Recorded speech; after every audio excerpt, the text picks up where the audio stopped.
Abraham, Bihar மாநில அரசியல் வரலாற்றில் ஒரு முக்கிய திருப்பமாக பாரதிய ஜனதா கட்சியின் சார்பாக முதல் முறையாக முதலமைச்சராக, துணை முதலமைச்சராக இப்போது பொறுப்பு வைத்து வரும் சாம்ராட் சௌத்ரி புதிய முதலமைச்சராக தேர்ந்தெடுக்கப்பட்டிருக்கிறார். அங்கு 10 முறை முதலமைச்சராக பொறுப்பு வகித்த ஐக்கிய ஜனதாதளம் கட்சியைச் சேர்ந்த ஐக்கிய ஜனதாதளம் கட்சியின் தலைவர் நிதிஷ்குமார் தனது பதவியை ராஜினாமா செய்துவிட்டு அவர் மாநிலங்களவை எம்பியாக பொறுப்பேற்றதை அடுத்து இப்போது பாரதிய ஜனதா கட்சி நேரடியாக அங்கு முதலமைச்சர் பொறுப்பை பாரதிய ஜனதா கட்சியை சேர்ந்தவருக்கு வழங்கி முதன்முறையாக ஆட்சி பொறுப்பை வகிக்க இருக்கிறது. துணை முதலமைச்சராக சாம்ராட் சௌத்ரி மற்றும் விஜயகுமார் சின்ஹா ஆகியோர் இருந்த நிலையில் ஐக்கிய ஜனதாதளம் பாரதிய ஜனதா கட்சியின் கூட்டணி ஆட்சி கடந்த 100 நாட்களாக நடந்து வந்தது. கடந்த 2000 தேர்தலில், இந்த 2026 சட்டமன்ற தேர்தலில் 2 கட்சிகளுமே பாரதிய ஜனதா கட்சியும் ஐக்கிய ஜனதாதள கட்சியும் கூட்டணி அமைத்து முதலமைச்சர் வேட்பாளராக நிதிஷ்குமாரை முன்னிறுத்தி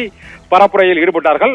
இப்போது அவர் திடீரென முதலமைச்சர் பதவியை ராஜினாமா செய்து அங்கு மாநிலங்களவை உறுப்பினராக அவர் பொறுப்பேற்று இருப்பதால் இப்போது புதிய முதலமைச்சர் தேர்வு செய்யப்பட்டிருக்கிறார். அதை பாரதிய ஜனதா கட்சியின் முக்கிய தலைவர்கள் அதிகாரபூர்வமாக அறிவித்திருக்கிறார்கள். அதில் துணை முதலமைச்சராக இருந்த சாம்ராட் சௌத்ரி இப்போது பீகார் மாநிலத்தின் முதலமைச்சராக நாளை பதவியேற்பார் என அறிவிக்கப்பட்டிருக்கிறது. நாளை நடைபெறும் அந்த பதவியேற்பு விழாவில் பிரதமர் நரேந்திர மோடி மற்றும் உள்துறை அமைச்சர் அமித்ஷா உள்ளிட்ட பாரதிய ஜனதா கட்சியின் முக்கிய தலைவர்கள் பங்கேற்பார்கள் என்றும் தெரிவிக்கப்பட்டுள்ளது. இதன் மூலமாக பீகார் மாநில அரசியலில் முதன்முறையாக பாரதிய ஜனதா கட்சியை சேர்ந்த ஒருவர் முதன்முறையாக பொறுப்பேற்கிறார். சாம்ராட் சௌத்ரி பாரதிய ஜனதா கட்சியின் பீகார் மாநிலத்தில் முதலமைச்சராக நாளை பொறுப்பேற்க இருக்கிறார். 21 ஆண்டுகளாக தொடர்ந்து முதலமைச்சராக இருந்த நிதிஷ்குமாரின் சகாப்தம் இதோடு பீகார் மாநில அரசியலில் நிறைவுக்கு வருகிறது.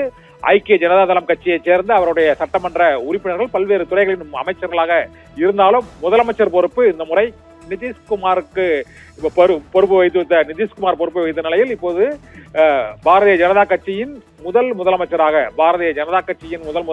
பீகார் மாநிலத்தில் சாம்ராட் சௌத்ரி நாளை பொறுப்பேற்க இருக்கிறார். அவர் ஏற்கனவே துணை முதலமைச்சராக அங்கு பொறுப்பு வகித்து வருகிறார். இன்று அவர் முதலமைச்சராக தேர்வு செய்யப்பட்டிருக்கிறார்.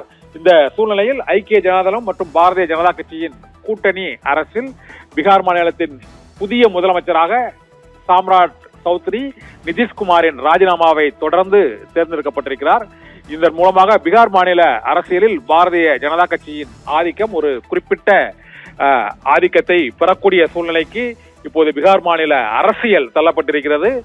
பீகார் மாநிலத்தின் முதலமைச்சராக நாளை காலை 11 மணி அளவில் அவர் பதவியை ஏற்பார் என இப்போது தகவல்கள் தெரிவிக்கின்றன. இப்போது சாம்ராட் சௌத்ரிக்கு அங்கு பாரதிய ஜனதா கட்சியின் முக்கிய தலைவர்கள் அங்கு பீகார் பாட்னாவில் உள்ள அந்த கட்சியின் அலுவலகத்தில் அவருக்கு வாழ்த்துக்களை தெரிவிக்கக்கூடிய அந்த காட்சிகளை நாம் இப்போது பார்த்துக் கொண்டிருக்கிறோம். 21 ஆண்டு காலமாக தொடர்ந்து முதலமைச்சராக இருந்த நிதிஷ்குமார் மாநில அரசியலில் இருந்து இப்போது தேசிய அரசியலுக்கு செல்லும் வகையில் மாநிலங்களவை உறுப்பினராக பொறுப்பு வைத்திருக்கிறார். அவருக்கு மத்திய அமைச்சர் பதவி வழங்கப்படும் என எதிர்பார்க்கப்படுகிறது.